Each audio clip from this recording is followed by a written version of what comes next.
them are more than pals. Our show can be a little gay, But if you're not, that's okay. you can listen and have fun either way. Xena, Star Wars, Doctor Who, guests and music and reviews. Game of Thrones, Winona too. We promise there's something for you. She nerds out. We're girls that like nerdy things. Nerdy things. Hello and welcome to the She Nerds Out podcast. I'm Kat. I'm Wendy. This is Tara. On today's episode, we've got some breaking nerd news. We're going to the trailer park. We're going to visit Gentleman Jack. And we might even stop off at Purgatory. And also, we have some very special guests from the One Dry Kiss unofficial Hallmark podcast. We're talking about Love Classified with those two very funny ladies. But Wendy, first and foremost, please tell us what day it is. Ugh, you need to know. So I'm on location. I'm not in my LA place right now. I'm in Texas, and I'm getting these things off my phone. So I ended up on a little different website. So it's got a few different little setup things. Like, so I'll go with, first of all, some of us need to know this, National Clean Your Room Day. Go clean your room if you haven't. But if you need a little help with the room cleaning, this is National American Craft Beer Week. Hey. So maybe grab yourself a nice American craft beer. I can get behind that.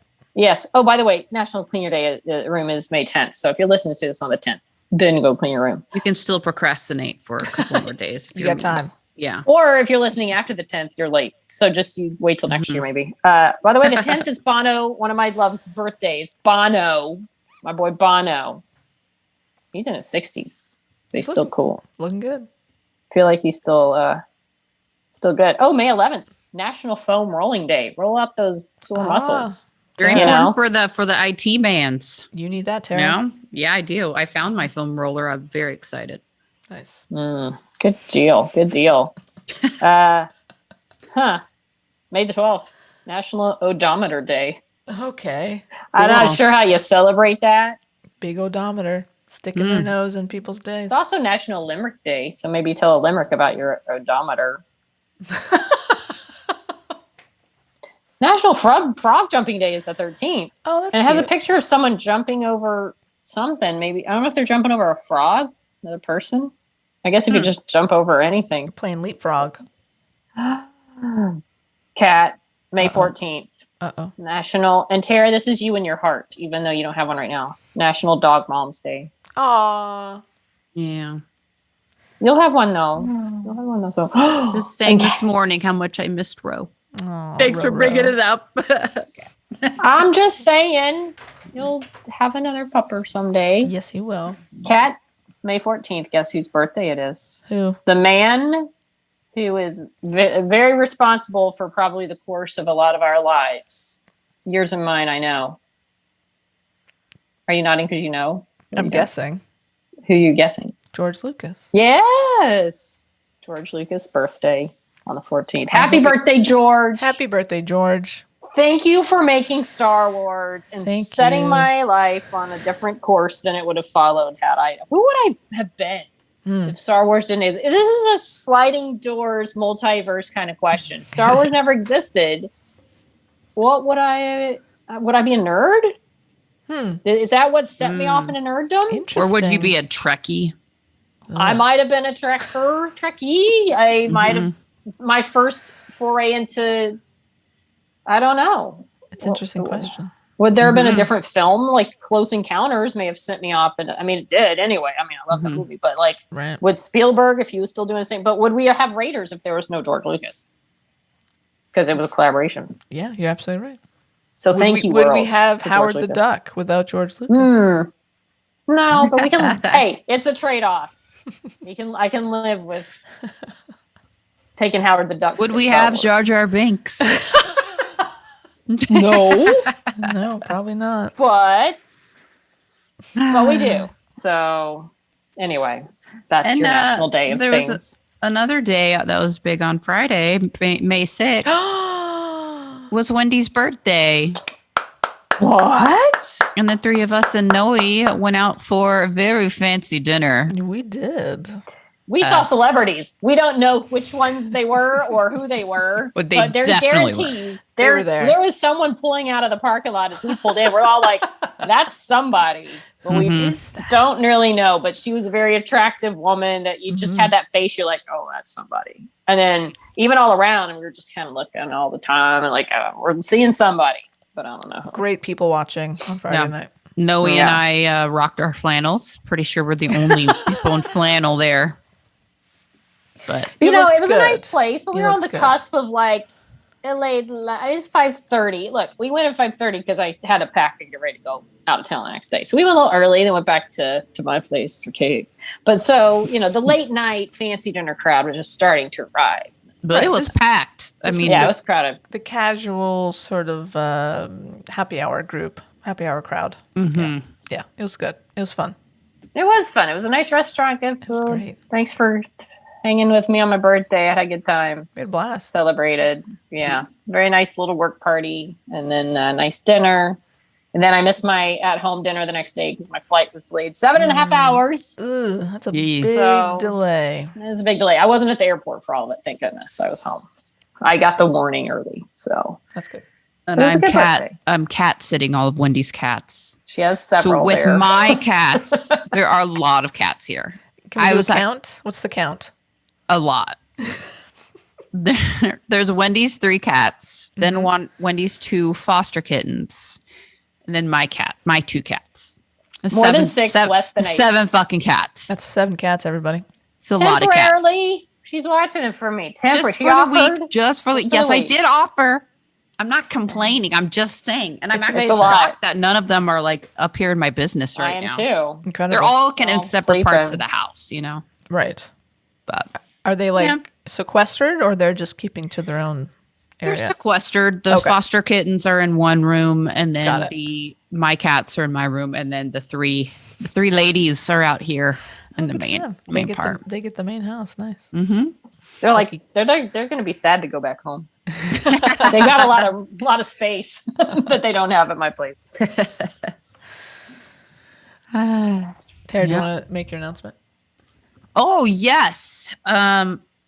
Speaking of Gentleman Jack, which we will later, which takes place in and around Halifax, UK, and Yorkshire, York. I hear them say those words a lot.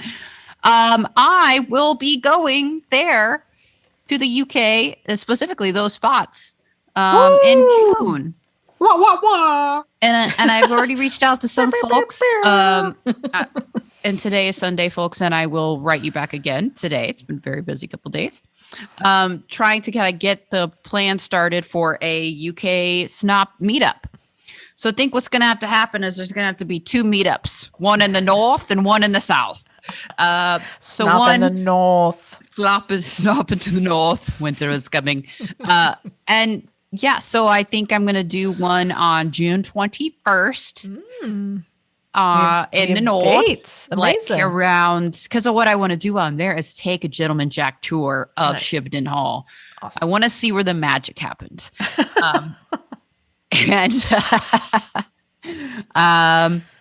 So already reached out to a couple of people. Awesome. Like, hey, so it's going to be somewhere around there. Like, so do you want people, I mean, what if people in that area want to join this? Yes. Should they contact us? Should they? Yes, they should. Okay.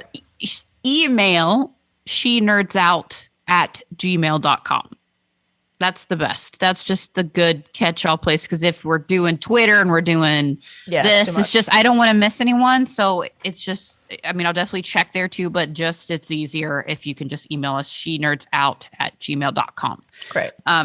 And yeah, so then on the 22nd, I'm thinking there'll be one in the south, more towards the Cotswolds and all. So I'm going to be driving around the UK. We'll on the wrong side of the road. The wrong side. Well, let's hope not. No guarantees. I have no doubt that I will. I'm just going to go really slow. It's going to be great. Really slow. Like I said, just follow the car in front of you. Yeah. I'm going to see some pubs. So then I'm going to go. I'm only there in England for a couple days just to see the Snoplings, to see the Snop tarts. Like basically, I'm like amazing. I mean, I love England. I would love to go, but I'm going to Germany to visit my I call her my sister. She is our German exchange student when I was in high school. She came over and, she's just a year older than me. Yeah. So yeah, of course we've been in each other's life. So now, That's so nice. yeah, she used to live in England. And in fact, she's going to visit England like 2 weeks after I leave. Oh, funny. But I'm just going to go see her for a little bit too. Where is she in Germany?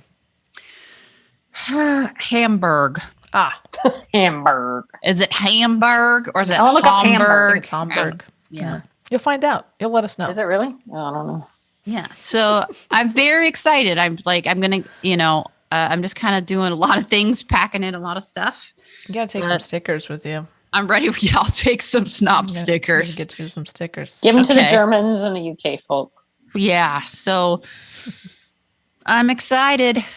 So again, reach out to us at shenerds@gmail.com. It's just the easiest way.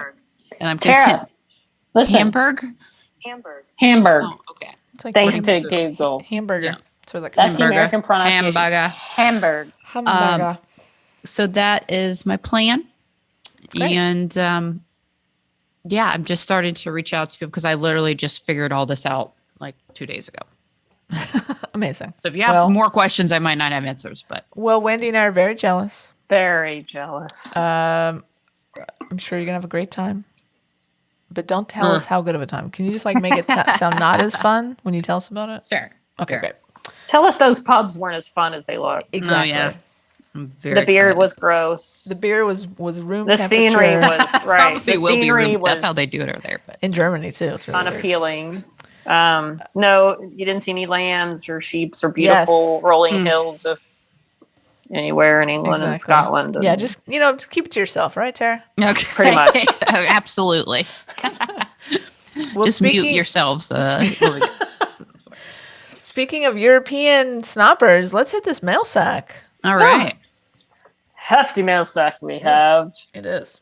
And I believe I'm starting with our dear Martina. Martina! Please correct me if I'm wrong, but I think I am. You are correct. Martina says, "Sup, guys? Long time no write. I'm back home and finally have access to my beloved laptop. Z-Night Retreat was amazing. The best thing was that I befriended the one and only legendary T2. You do. That's not This Is Tara. That's other Tara. Yes. Yes, T2. So meeting us wasn't the best thing. No. T2 is the best thing. Not even third. Oh, no, wait. The Not second even a best mention thing- of us. Well, here we go. No. Here we go. The second best thing Oh. was T2's unmatched determination to drag me out of hiding to meet the three of you. So, so we have to be number two because without number one, T2, Right. you might have never said, And hey. T2 is awesome. Oh my God. We didn't Yeah. really talk about T2 was basically producing for us that Yes. weekend. Absolutely. Brought us basically freaking got us Catherine. guests. Got us Got us Catherine. guests. Fusion. Yeah. Helped us like logistically moving stuff around. Yeah. Introduced us to a bunch of snopper. And it was really funny, so adorable when when she brought Martina over to us.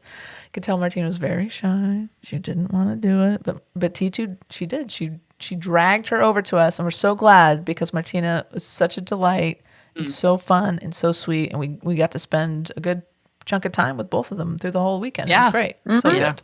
So I thank you- believe we thank you, were T2. in the, yes, I think, weren't we in the middle of talking about Martina and the fact that, is she here? Have we seen her? And we were going to get up on stage somewhere and say, Martina! And just shout out and call her out. But luckily we didn't have to. Exactly. And Because there I she think she would have was. been embarrassed for that. Yes. And then she arrived. Martina finishes up saying, hope to see you again sometime. Also, new drawings are in the making. So brace Oh. yourselves. My God. Brace yourselves. I I cannot love wait. it. And I'm so determined. We got to post that other one she did that I don't think we've ever posted, but we talked about. That's epic. So we will do that. I apologize. And Martina, This Is Tara. I'll be seeing you very soon. In the north. In the North. And then all. King of the North. Yay. Speaking of another person on the Snop World Tour, AK. We have an email from AK. All right. It says message board style here. Right. Because it doesn't even say, hey, Snoppers. It says Beck. So this is to Beck. Beck, pay attention. Can we just Beck. forward this one? Yeah, maybe we should do that. Welcome to the confraternity. I've never heard it. Well, Fraternity, yes. Sounds right. I don't Of know. career change gardeners. Best Nice. job in the world, sometimes.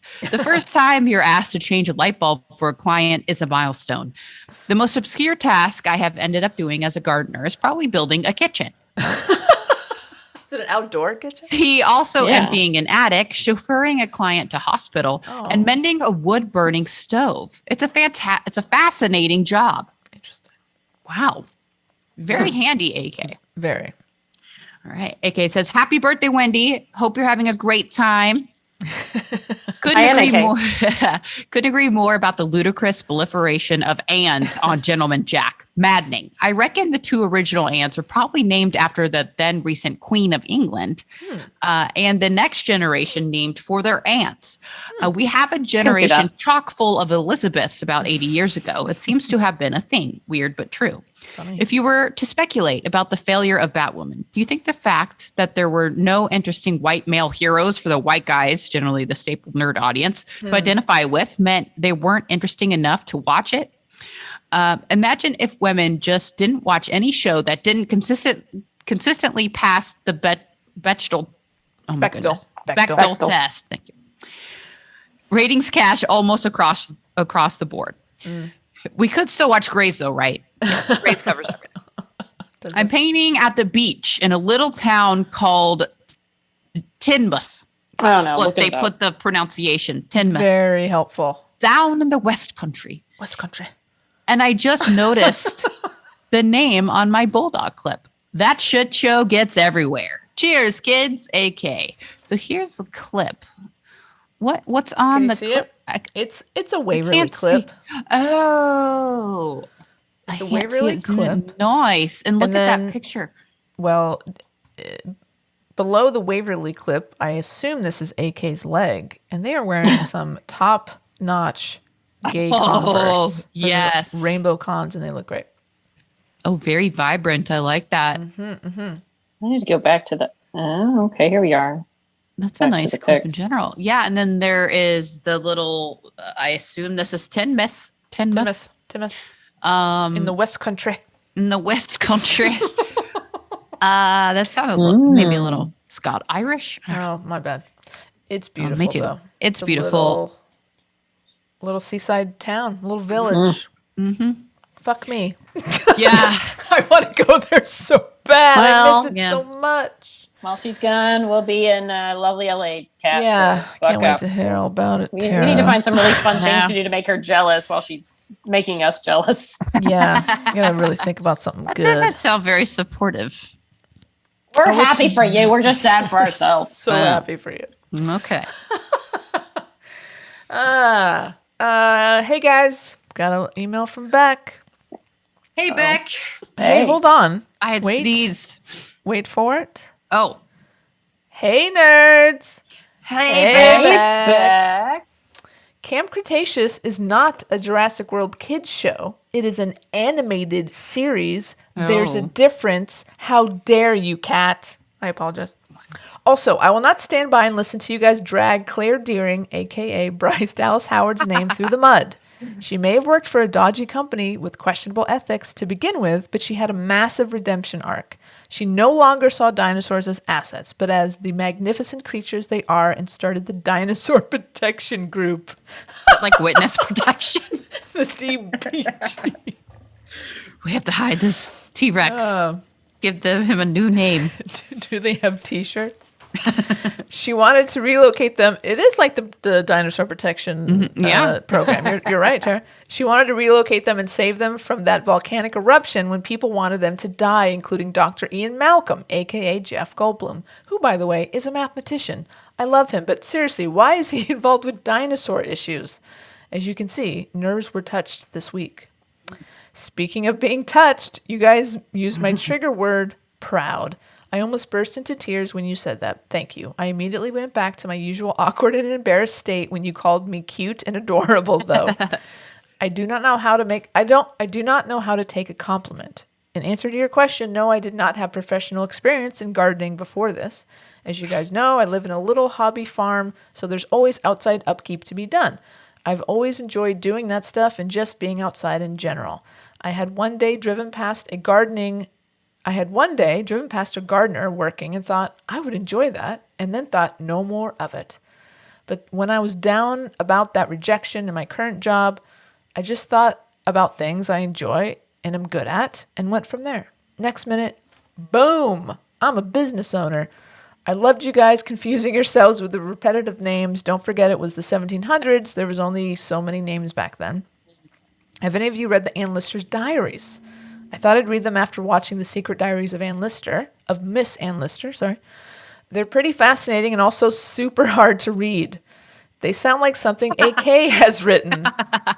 There's words I understand but are used in combination with others that now make no sense. There's words that don't even sound real. In conclusion, it made me feel dumb. I also remember a bit where she was worried about her hairstyle being out of fashion. It's nice to know there was pressure to be trendy in the 1700s too, even though everyone was always wearing hats and bonnets and shit. Finally, you better believe I already have a hashtag Gay for Tara shirt on the way. Love you guys, Beck. Beck, we love you too. Oh, nice. Enjoy that shirt. I'm thinking about what Beck said about things she enjoys and is good at, Yeah. and went from there. I don't think there's a career in having cats and scooping litter. And I mean, not that I enjoy scooping litter, but I'm good at it. I've done it a lot, cleaning up after cats. I don't think there's a career. A cat rescue, right? Nonprofit. That's not a career. That's non-profit. Well, you make money. You can make, you get any paid. excess is for the nonprofit. Exactly. Right. It just takes a lot of additional work. I mean, even just the doing something you love part. None of us. I mean, Beck had to create a Facebook page and do some that's cool. Real promoting. I guess there is pet sitting. Oh, there you so go. there's a lot of work put into it, even though it is something you love. So it's something to really be proud of, Beck. That yes, you're doing the right thing. It is a lot of work. You should be very proud. I feel like if I did that, I get tired of cats, though. I don't want to do that. But good point with all the ants. Like, there just weren't as many names. There were no Bryce Dallases back then. Mm-mm. No, there were just a certain amount of names that you had to choose from. So, and it is for Elizabeth. Let's go on to Carrie. I have an email from Carrie. Oh. Hey, y'all. So to start, it's definitely a nerd shelf. It's a little chaotic and messy right now. Right.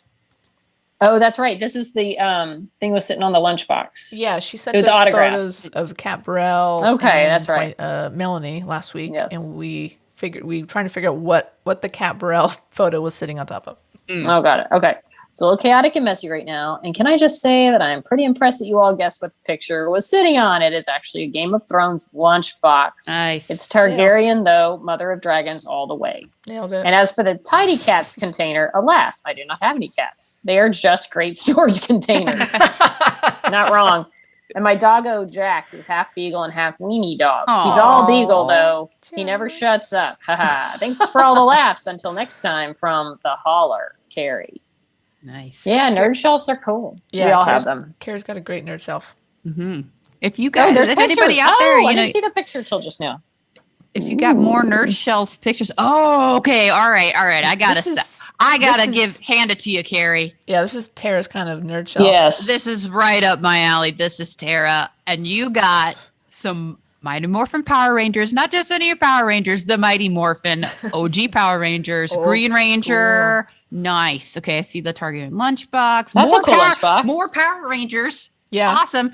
And then you have Scorpion from Mortal Kombat. Nice shirt. I have my Mortal Kombat shirt on right now. Amazing. Nice. Wow. Get over here. Very cool Mortal show. Kombat. Finish him. Yeah. Oh, and there's a Sub-Zero and another Scorpion. Oh, shit. Wow. Also looking at all the books. nerd books since Harry Potter. I see the full Harry HP collection. I see some the Game of Thrones. Divergent. Ooh, a New Zealand travel guide. Some Fanny Flag books. Fried green tomatoes. Nice. Good stuff. Some travel books. Love it. Love all this. Wait, is that what I see? one of those little for the further adventures of Xena, Whoa, good spotting. right by the Pat Summit. I recognize that because I have those. Oh, nice. Those little paperbacks that came out back in the day. I think that's one of those. Good job. Holy. Thank you. I can spot them. I can spot that book. You want to show off your nerd shelf? Send it to us. Yeah. Yeah. We'll post it on Instagram. Carrie, are you okay if we post this on Instagram? This is the easiest way to communicate. It really is. Just let us know. Very good. Awesome. Love it. Loving this Power Rangers. I'm so excited to show off all the Power Ranger stuff that I got recently. Just wait till you see the SNOPy when it's done. It's going to be very impressive. Can't wait. Yeah. And Mortal Kombat. Am I invited to the ribbon cutting ceremony? Yes, Okay, I think. Great. Yes, I believe so. I think when we need to have our inaugural pod Love it. from there. And we need to have a curtain up so Kat can't see it before like right. a grand entrance. You can't just have, or maybe like before you turn that corner to the pub. No, I'll put a curtain up, and then you have to walk through, and it's like a whole experience. Yeah, I like it. Can't wait for that. It's gonna be so good. Me neither. So much to look forward to this summer. Every time I go over there, I play the arcade game. Nice. It's so fun. I just go right there, start playing. I have a Mortal Kombat arcade game. Mortal Kombat. Yeah. You die so quickly on that. Get over here. Well, that. I'm always hearing finish him, and then it's me that's getting finished. Oh, no. Fatality. Not good. Yeah. All right. I got one from Kelly. Hi, Kelly. Kelly says, Kelly. "Hi, everyone. Listening and emailing, going back to the cancellations, especially Legends. The cliffhanger was that everyone gets arrested and hauled off to jail. So everyone lives, but everyone goes to jail. Oh, no. And that's about it. Oh, God. While listening to the trailer park, I couldn't help but giggle about Love and Thunder. I think we can all agree Chris Pratt is the worst of all the Chris's. So Yes. I absolutely loved that it was decided that Star-Lord is now bisexual." What? I didn't know that. I believe Kelly, though. I've heard that. I definitely heard that, but I don't know if it's Probably in in the comics. I'm guessing it's in I the can't remember where cool. it came from, but I did hear that is a thing. But maybe it's maybe it's in this movie. Maybe he has a thing for. Keep reading. I'll Google. Especially since the worst Chris attends a homophobic church. Worst Chris. He just keeps getting better and better. Yes, the eyebrows, I believe. Kelly's Thank referencing you. the eyebrows of Ann Lister and Gentleman Jack. The eyebrows, something is going on with them. What? I don't know, but something. I love the recap with all the Anns. Anns everywhere. I thought I was alone in having mixed feelings about Ann Lister. Yes, she's iconic. However, she seemed predatory, especially toward Ann Walker. Ann Walker was already vulnerable and definitely primed to be swayed by Ann Lister. There's a lot of initials here, A-L, A-W. So it's even hard. It's even hard with initials. I know, but you're doing good. However, I do think buried under all the manipulations and dealings, Ann Lister does love Ann Walker. A-L does love A-W. There's going to be a lot of twists and turns and angst this season. So much angst. I do wonder if there's a deliberate reason why it seems as though we, as an audience, are missing something. Meaning, we are missing something on purpose, and there will be an episode to reveal why things are the way they are about Ann Lister being hesitant. Anyway, those are my thoughts. Kelly. I think Kelly could be right. A lot of good questions. Because you got to have some drama, right? Like it's a TV show. You have to. Yeah. And we'll talk about episode 2 where there were more great reactions to letter reading. Oh, yeah. Oh, Very. very. Especially at the end, right? Oh, yeah. That one at the end. Yeah. It's like, crap. It's almost, I'm too upset. I have to support myself on the desk. I love dramatic letter reading. So good. I didn't think I never thought I would love it as much as I do, but I'm like, oh, okay. Yeah. I have to get like one of those fans and fan myself. I did a couple of our things today. I feel like Hallmark is a good place that they could have some good dramatic letter readings. Oh, yeah. On some of their, but I've never really seen them. But maybe that'll be a thing sometime, like a letter thing where you get the dramatic. You know, I don't think they're going to be on the same level. I don't think they'll compete with this though. But as dramatic lesbians in this. No, that's true. All right. Well, we have some breaking nerd news. What? Nerd news, nerd news. I repeat, we have breaking nerd news. Well, Tara, the next Doctor in Doctor Who has been announced. Yes. Shuti Gatwa That's right. will be the next Doctor Who. I think 14th Time Lord. 14th Time Lord. No longer a woman. So moving on from Jodie. Miss her. But he's a person of color. He's a person of color. And I know he's played queer characters in the past. I don't know about his status on that, but Yes. yeah, it's definitely a different direction, and it should be interesting. Yes, a person of color is long overdue for Doctor Who. I mean, the show's been on 55 years now. So I mean, this is Like great. he was born in Rwanda, but he's Scottish. So I guess he maybe grew up in Scotland, but was born in Rwanda. So if you Yeah. see him when you're over there, tell him good job. I will. And best known for starring in the Netflix sitcom Sex Education. He told BBC News, "It feels really amazing. It's a true honor. This role is an institution and it's so iconic." So yeah, I'm very excited. And I'm going to, let's see, making his debut as a Time Lord in 2023. So no exact date set, but the successor has been chosen. You know what? I like this comment in the article. It says showrunner Russell T. Davies said Gatwa had impressed him in a, quote, blazing audition. It says it was our last audition, our very last one. He said, we thought we had someone, and then he came in and stole it. So apparently they had someone in mind, and this was the very last person they saw, and they're like, nope, that's him. We're gonna go with this guy because he was so good. Amazing. Good for him. He seems very excited. Yeah, and that's key. If you're just going in and you're not excited to be the freaking doctor, you can't be the doctor. No. So I like that he is all about it. It's great.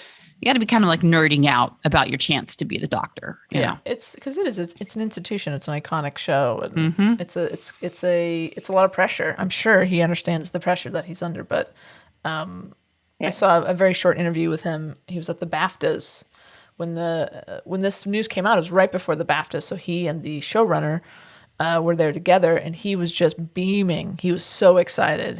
That excitement, Tara, that you're talking about, he's got it. So it should be a lot of fun to watch him take on that role. Yeah. And let's just give a hand to Jodie Whittaker, who had this role for 3 years, one of the longest running doctors. Okay. Pretty good. Fuck all you fanboys. You can suck it. Jodie's awesome. Well, I think what this is doing with her and then with this new casting, it's going to be, I just saw some tweets that like people are like, I don't know what the deal is with this phone box, but I'm going to be watching it. Like, I think Jodie probably brought in people, like it brought in me. I hadn't watched Doctor Who and I haven't finished Jodie's run, but I watched it because of her. And I think definitely people will watch this because of him. Exactly. So, which is good. It's good for the show. Mm-hmm. If it was just the same white British dudes every time, I guarantee you wouldn't have that new audience tuning in after all these years for the same thing that they've seen all those years. It's boring as fuck. Yeah. Well, speaking of absolutely nothing, let's go to Purgatory. All right. Now, we're not even getting out of the car. Just roll down your windows, guys. Okay. Oh, okay. We're going to do some donuts in the homestead, and then we're going to take off. So, surprise, Melanie Scrofano is now a part of Star Trek history. Yeah. Captain Stefano. Captain, my captain. She's on this new show. Strange New Worlds. Strange New Worlds. And it looks kind of like very throwbacky to like old school Star Trek, right? I watched it, Kat. Tell us I watched it before. This is Tara. I watched it before that I knew anything about Melanie being on it. I just saw it, and the time was approximately 6 p.m. The night, I believe, was the night it premiered. Amazing. I just saw it pop up, and I thought on Roku on like the main screen, and I was like, oh, I'd heard there's like a non-binary character on there, and I just heard it was like pretty good, and I was like, oh, that's tonight. So I start watching it. It's like 30 seconds in, and the first thing is you see a woman and her exposed back in a bed, and you can only see the back of her back. Oh yeah. She's, of course, half under the covers, as every naked person ever is. Just Of like, course. yeah. Reaching out and feeling for someone next to her in bed that isn't there. Oh boy. So, and of course I'm like, okay, generic woman, whatever. Then we see a handsome man that is Captain Pike. We find out later. And they're in Montana. It's kind of cool because they have this like futuristic, but still the same Montana. Okay. Beautiful, right? And so they're in like this rustic cabin. And he's making like breakfast, hanging out, and she kind of walks in, and she has on her yellow, her Starfleet uniform with Starfleet badge. Comes in, and I was like, and they kind of had this wide shot at first. And I was like, and mind you, I just came off catching up on Star Trek Discovery where Cat Burrell popped up. Amazing. Yeah, so that was really fun. So I was like, I guess maybe this must be Canada. Like this person looks like Melanie. And then they kind of cut closer and I was like, oh, it's Melanie. And like, it took me a minute because I was like, my brain couldn't like rationalize that I was watching Melanie on Star Trek because I thought, well, I would have heard about this before. Of course. Right? Yeah. And so I was like, I was just so happy. And then, she was super cute. And so she was kind of like, I'm just going to say the lover of Captain Pike. They weren't like married. But basically she was like, well, I have to go back to my command. It's about time you go back to yours because he's had some trauma and he hasn't gone back to his command yet. We don't really know yet at that point what it is. But he's like, oh, he's kind of like a sad sack. He's all bearded. He's like, oh, when are you coming back? Let me know when you get back, so I might still be here. She's like, I really hope you're not, because you have better shit to do. And then she kisses him. And that was that. Wow. But I mean, she's banging the captain, and she's like a captain or in Starfleet herself, and she's like telling the captain, get off his ass, So she made an impression. I'd like to point out your statement earlier. Like, I thought this must be Canada because that looks like Melanie. You didn't think it was Melanie. You're just like Canadians just look like Melanie. Oh, look like Melanie. You're like, no, I realized it is Melanie. My brain was just trying to put it together. I was like, maybe there's just Canada. people that look like Melanie because that looks like Melanie, but it's Canada. And I was like, oh, it's Melanie. Well, I'd seen the pictures on people putting them on the Twitter, and I thought, oh, Melanie must have been on Star Trek at some point, but why are they just posting them now? I didn't realize it was like a new thing that she was on right now. So yeah, cool. she couldn't talk about it, so it was a surprise. Yeah, so she wasn't on any of the rest of the episode because she had gone off to do her shit. But I don't know if we'll see her again. I mean, they seem like they liked each other. Maybe we'll see, or maybe we'll see her drinking some. Yeah. Ooh, hey, that'd be nice. The show was really good. Oh, good. Total throwback, fun. I mean, I like Discovery too. So far, I'm just in the first season, still at the end. But I really loved it. I was digging it. Good. Okay, so you characters keep watching. Had like the Uhuru, before, like so it's like a younger versions of some and Spock's on there. Oh, fun. Yeah. Real Spock? Yeah. Well, Like a younger Spock? like a Spock younger Spock? Spock. Mhm. The Spock. And did you say like The the real Spock. Uhura? Yep. Like a young Uhura? Like a That's younger. cool. She's cadet. She's a cadet. Cadet Uhura. That's Very fun. fun. All Mhm. right. Okay. All right. Yeah. Cool. All right, roll up those windows. We're out of here. It definitely had a Stargate Oh, feel. no, we're Just not. throw that in there. Hold on, turn around.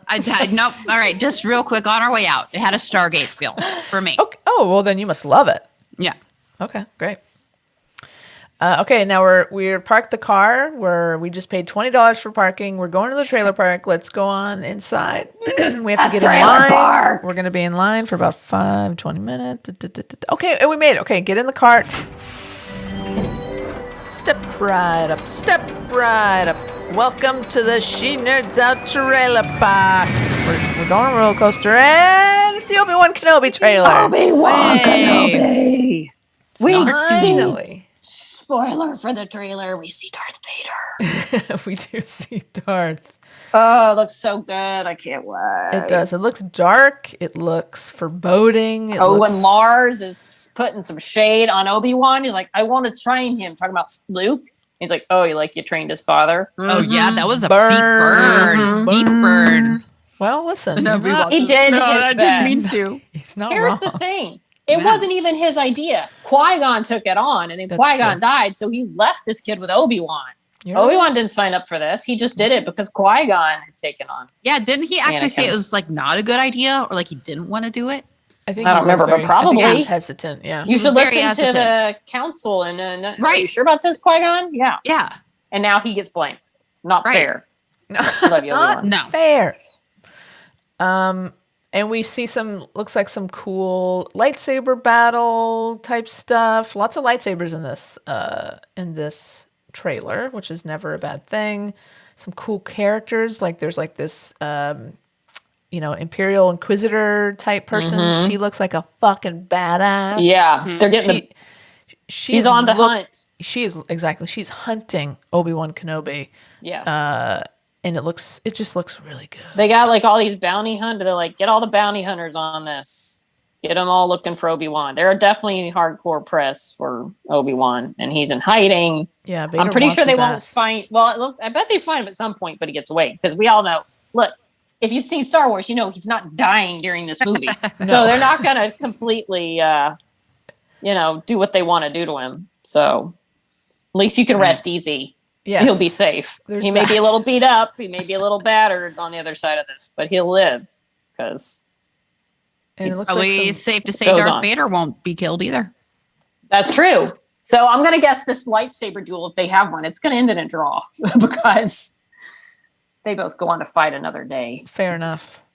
But it's still going to be amazing. I don't Hopefully care. it'll be a little more exciting than their duel in A New Hope. Oh, Hey, We're just like, look it.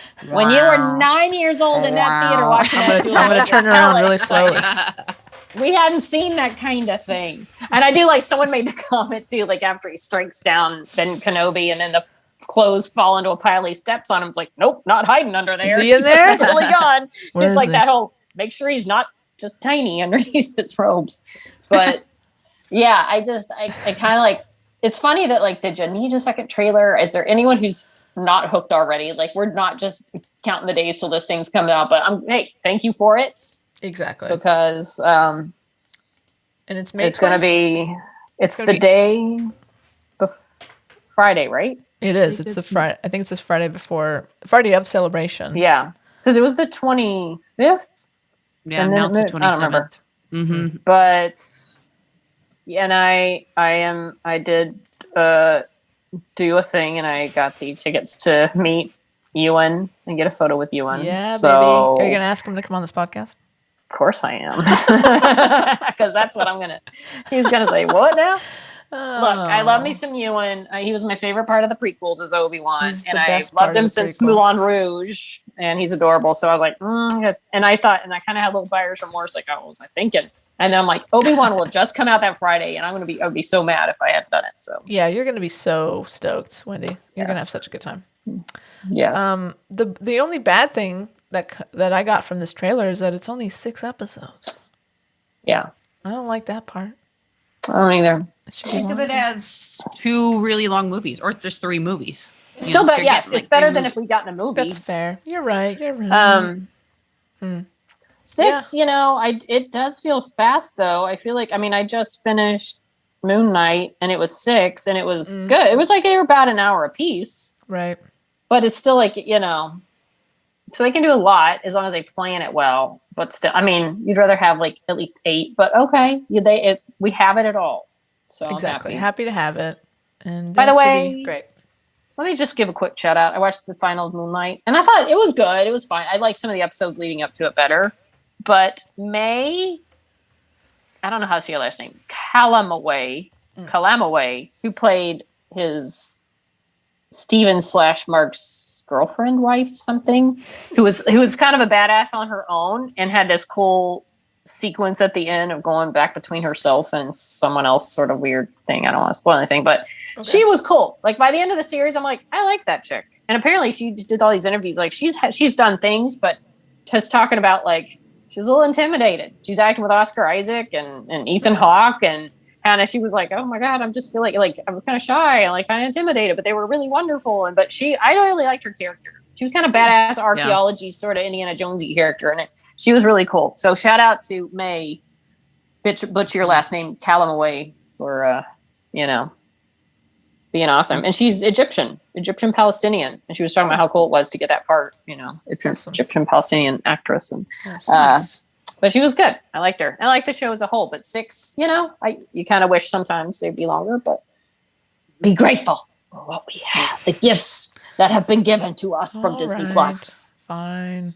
What we're gonna look back and think, wow, what a dark time it was before we had Disney Plus. Yeah. Honestly, it's because insane. we had to wait years for movies that would eventually come out. You see them, you're done. Here, this thing didn't we just start getting Marvel shows a year ago? Wanda was just barely over a year ago. Yeah. And we've gotten a lot. That's I guess crazy. Mandalorian maybe started before that. I don't even remember now. I think Mando was first. First, yeah. Yeah. It just feels like it's always been with us and we're better for it. A world without Grogu. Do you even remember those days? Do you even remember those days? Half the pod pub's going to be Grogu. Yeah. All right. Shall we go to Shibden? Let's go to Shibden. Let's get in our carriage. Let's go in the carriage, y'all. Let me preface this by saying you might not hear much from me because I have not seen episode 2. This is Wendy, not Tara. Well, so I will happily enjoy them. We're not I've given gonna them go too permission deep. which is fine. It's episode 2. I'm not worried about it, but and that's there's why I have nothing- nothing to offer. There's nothing big, no huge revelations, Wendy. I'm curious to hear that you're telling it, recanting of the episode and then see it for myself. And I think things are going to be funny because I'll remember y'all talking about it. Yeah, and this is Tara, and I'm going to use my go-to for Gentleman Jack, the website Televisions, because it's fun. It's very British. Tell me how to spell that. Tally. Tally-ho. T-E-L-Y, like the telly. Tally. You know? Tally. Okay. Televisions, and it has a cute little like British crown on it, and then like little Union Jack flag. So cute. Okay. So this episode, aptly named "Two Jacks Don't Suit." So we get to meet another Jack, a Jack of sorts, and we get to hear a little bit more about Anne Lister's fruitful past, sexual history of lovers. So it opens up her and Anne Walker are having, they're in France and they're having a delightful lunch somewhere. And they're joined by Isabella, goes by Tib. So at least her name is not Anne. That's great. Right? Good start. Okay, very helpful. So Tib joins them at lunch. Tib is a little drunk. She's been overserved by herself. And so she's like, hey, Ann Lister, basically, hey, tell me about who's this, So I think her and Ann Lister have kind of hooked up a little bit. Apparently, they've both hooked up with Mariana, who Anne is doing the very dramatic letter reading with. A long-term... Mariana, one of Lister's long-term lovers, but also Tib's. Okay, confirmed. Yes, confirmed. Mariana gets around. I bet who knows how big the dating pool is, but everybody knows everybody. Just like in real life. Just like hey, listen. Still. Welcome to being a lesbian. You dated her too. Okay, all right. Well, fair game. Yeah. Hey, man. All right.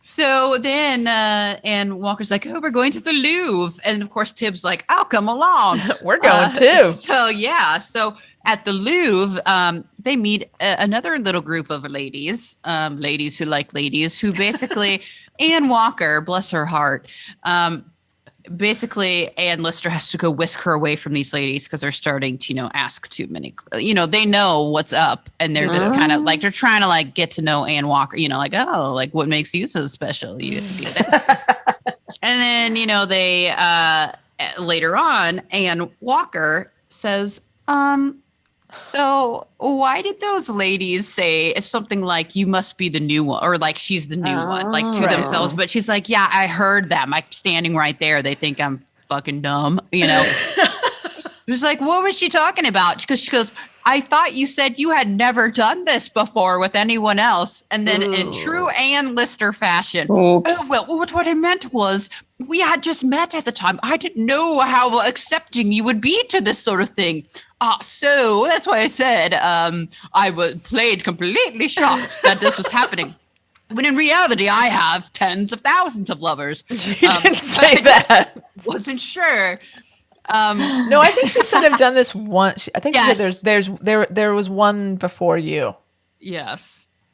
And then I think she plays it that it was Mariana, right? Because Right. Ann Walker, once again, not dumb, says, I see the way you're reading those letters, Ann Yes. Lister. Yes. So Anne's not helping herself here. no, Lister. so Anne has to like backtrack and cover. The House of Cards is starting to crumble a bit. Yeah, Mhm. you know? Good. I feel like Lillian Walker needs to know what she's got going on here. Right. And Absolutely. she needs the truth. Yeah. So, and then we're getting more letters from, Mariana. And then Anne squared, And are going on their trip of a lifetime. They're have a great going time. to the mountains. Ann Lister has her hair down, but Ooh. in this like cool dress. They're Yeah, like she looks great. hiking up mountains and shit in their full dresses. Mont Blanc. Mont Blanc. Mont Blanc. Yeah, it's pretty. Quite the that adventure. part's nice. Yeah, that's awesome. And so Anne Walker's like, oh, what's gotten into you? You look so alive, so happy, Ann Lister's like, yeah, I'm gonna fucking pretend with all these snooty rich people, So, that happened. Then, True. meanwhile, Aunt Ann Walker is basically getting these further letters saying they're off traveling, and she's kind of starting to plant the seeds of, well, what if we married her off? Basically, let's find someone for our Anne before that Lister girl gets her claws in her. There's a big family meeting Yes. of all of Anne's cousins, aunts, everyone and their brother, and they want to have an intervention. And they want to get rid of Anne Lister, and they do. They're like, "Let's marry. Who can we marry her to? People, come on, somebody, give us a name, give us anybody." And literally, that's how it is. And then someone just like yells out a name, and they're like, "Oh!" And it turns out we learn that this guy, they all thought, because they're like, "No, he's already married to so and so," and they go, "No, that's what Anne Lister said, but no, he's not engaged at all." Another lie. And Lister had been going around telling people, because I think they had thought of this My before, goodness. this guy, right? Yeah. And Ann Lister was like, well, shucks, he's not available. So now they're kind of really onto her, like, oh, these, Anne has set this up so that they weren't, ever even tried to be matched before. Yeah. Right. So that doesn't go over well. Yeah, then let's see. What else we got? So Ann Lister comes home and is, talking with the fam around the table, giving lots of anecdotes that I like Marion references later. Like, oh, Anne has lots of fun anecdotes about her trip. And then Aunt Anne is like not abused. She's like, get the fuck out of here. Exactly. Basically, Ann Lister smuggles something in her undergarments. Some like satin handkerchiefs or something. Right. And that They're was called contraband. right. It's a cute But scene. see, what's cool is that like Ann Lister's family is all about it. Like they love Ann Walker. They just they can see how happy Anne makes Anne and how happy Anne makes other. Like they get it. They're cool, man. Like the Listers are like, what's the big deal? Like who fucking cares? So yeah, I like the Listers. Listers get way more points than the Walkers. Although we kind of find out later that Marion is quite clueless, because she has a conversation. Sister, her sister Marion has a conversation right. with Aunt Anne, basically saying, I've heard some things around town. What? People They are can't talking possibly shit. be true. They're talking shit. Because she basically says, well, I know Anne is quirky. She's different. She threatens the men, like she's her own woman. She doesn't want to be married. I know that. But Right. some of the things they're saying around town, especially about Miss Walker, are abhorrent. How has she never? This has I never thought she crossed was- her mind. On board with this whole thing. Yeah. No. She didn't even to know her. about it. No, news to her. And then Aunt Anne does not really correct her. Basically just says Anne is Anne and we love her the way she Anne is is. And she's always, since she was 11, we've known she's been different, but does not she doesn't set Marion straight as far as No, saying, she basically well, your says sister's gay. Fuck those people for talking shit. does. They She need to does get a say- life. Leave her alone. Yeah. Right. But she almost says it in a way like, fuck them for saying those terrible rumors, starting those terrible rumors about Anne. Fair enough. Yeah. That's what she, but Yeah. like, but goes on to say, Anne's, basically fuck them. Fuck them on all levels. Fuck all y'all. But does not say Not true. love is love and we're going to love man no matter who. No, is there's love. not that. She opens up her dress. She's wearing a pride shirt. She coined the phrase back in 1780. Love is love. She's the organizer of the local P flag group. Right. Yeah. I'm proud of my gay niece. The old flag Yeah. signs Very, up. very progressive, Anne. Yeah. So Anne's not quite ready to announce it, not just to the world or be okay, outwardly okay with it, but even to poor naive I Marion. know. She is so naive, but she's so cute and sweet. She is so cute. She's adorable. I love She her. is so cute. So, by the end, they're both like, yeah, fuck them, So they're just be 'em. yourself, but not completely. So, meanwhile, Anne Walker says, I'm ready to go visit my Aunt Anne. That does not go well. It's a funny scene. It is funny because Aunt Anne has done the ultimate burn, and basically there's like a random cousin there that like sits between Anne Walker and Anne Lister on the couch. She's forced this young cousin to come and take care of her. The cousin's face this whole time is like beautifully awkward, and like you can tell she just doesn't want to be there. No, well, and the two Anns they're so excited. They have all these great stories, and Yeah. they're like, "Isn't this great, Aunt Anne? Isn't this so much fun?" And the cousin is like, "Oh, that's so like you did what and what?" Like she's kind of like getting swept up in it, and Aunt Anne the whole time is just like, "I don't give a fuck about your stories. Look who I had to drag over here to take care of me because you wouldn't." And guess what? She's staying because she's going to be my new companion.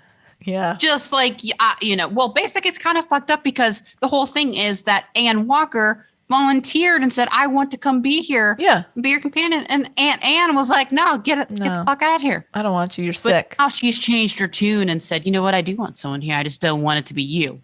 Yeah, this. You know what, Aunt Anne? You're a bitch. You're a real bitch, Aunt Anne. Your curls are a little too tight, my friend. Yeah. She is really a piece of work. Yeah. It's easy to remember which Anne she is. Yeah. She's the worst of all the The worst Anns. Anne. Yeah. My least favorite Anne. Should we rate all the Anns? God, that sounds too confusing. Still, she's just the worst, though. She's the worst. Yeah, there's some other things that are going on around town, like the The whole pig thing, the whole pig thing. Yeah, guy that and pig thing won't go away. it the won't. pig And there's thing won't go away. got to be a reason. Why are they Yeah. still hanging on to this pig thing? Well, Wait. apparently now the guy, the uncle that came, and Yeah, he's starting to piece it together. He's using it now. He's like, He why knows. did you tell those townsfolk that I'm the one that What said what that, accent are you doing right now? that your dad was going to He's America? from Tennessee. Okay, yeah, no, it was funny. I did tell those town folks that I was the one that took your dad. Your dad told me he was going to America. I had no such conversation with him. I think So somebody That's where better. did he go? Last I heard, he was with the pigs, but then I found this scrap there in the pig yard. I believe it was your father's. So Are basically, you he gonna, Kara, knows- do that accent on your trip? Oh yeah, So they're then- See what kind of they're reaction gonna- you get. then gonna love he it. is banging the mom. Yeah, I don't know how. Do we think she's into this? She didn't look into it the first time, but No. which was weird. I mean, like It was very It graphic, was weird. Wendy. It was very graphic, and then Really? it was weird because then so basically he said this whole like, yeah, I didn't tell that your dad. He first had that conversation with the mom, Yes. like after he did that with her. Oh, Right? he certainly did that to her. Because basically you can be like, oh, okay, well he's blackmailing her clearly, Mm-hmm. and then later on when the son Thomas. and he's like, you better, without alcohol, you better get out of, you have to go. And basically he's like kicking this guy out, Well, right? he sees his creepy uncle very close and intimate with. They were just standing there, but he's Right. like, "You were touching my mom, and you brought Right. booze in this house. This is a booze-free household because my dad was a Right. fucking drunk." So then he again tells a story again. Well, I've been hearing that you've been telling everybody that I'm the one, but I know your dad didn't go to me, again. So he's basically the where'd he same go? thing. Where's your Yeah. father go? Where's your father? I think I'll just stay right here if you don't mind. And like I it think here. your mom likes it. And then at that point, mom was just like, whatever, it's fine. So, yeah, let's have some like, booze. Let's drink. Who wasn't cares? like, yeah, she was just like, yeah, it was very weird that she wasn't even a little bit, because he was just like, well, your mom likes having me here.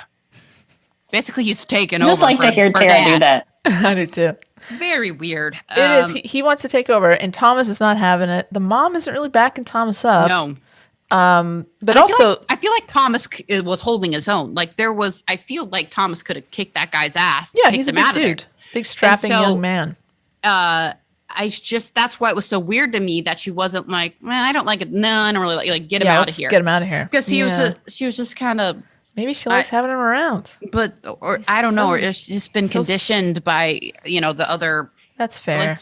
I'm sure there's a lot of layers there, but yeah. So that guy's there, and but here's clearly now he's made it known that he knows He and knows that what's they up. all better shut up about it, basically, unless he is going to tell everybody. Wendy, you're raising your hand. Oh, Yes, I have a question. I'll put my hand down. Refresh my memory. Anne didn't kill the guy, right? It was the son, or what? I forget who actually, because the pigs Thomas. ate him. But Thomas I forget and her and his mom. They basically killed the dad. they did it together and then Yeah. fed him to the pigs. Yeah, they ate him. I think Okay. they ate him alive, didn't they? Yeah, maybe that was it. I just couldn't. So, but Anne had nothing to do with No, but she sent the little brother. Oh no, that's a different family. Shit. What is the Anne connection here? Well, I know that. So the bottle of booze that fell off the cart it was Anne's cart. It was they Anne worked Lister's. for Ann Lister. Yeah. Yeah. Okay. So, but I don't remember the connection to that family otherwise. To Anne. They're not like on her land or something, are they? Oh, maybe they're rent from her. Maybe that's her. Maybe that is. I feel her like land. maybe they were renting from her. I can't remember. Yeah. Okay. that might be it. So she So didn't where's like it, but she this- didn't physically have anything to do with his death. She didn't. Okay. But where's this going? Why? What do we? That's why I wonder why it's a bigger. I mean, it's Right. got to come into play with Ann Lister. At some And then there's like the other guy that works for Ann that's also onto him, and he's like been out there because that was the whole thing that he first went out there. He's like that was the confusing. to me. property manager kind of guy. Yes, but his daughter is married to Thomas, and basically his daughter was telling him like they're not civilized there. There's this guy there now. They're That's running right. around with pig heads. So he first goes out to their place, and it's like weird and quiet. And then one of the other sons is there, looked like he got the shit beat out of him. But then I was like, who did that? Because That it never didn't- paid. They never paid that No, off. they never explained it because they never said the uncle did that. So who did that? Yeah, the He mom made it- would. There's no way the No. mom would be cool Did with that. Tom- I feel Thomas like you do just that? almost. Oh, maybe. Why would Thomas do that? I don't know. I don't know. Maybe I This don't. is all very But confusing. no, that never paid off You're because right. That's weird. the Maybe guy, it the will. uncle was like, I don't hurt nobody. I don't, basically, and they didn't argue that.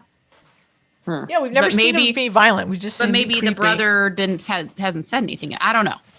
So we don't know where that's going. Interesting. Okay. So let me just go into. I'm just going to read this next paragraph, this final Okay. one off of televisions. Okay. Love it. Jeremy Lister, who is the uncle, right? Uncle Lister.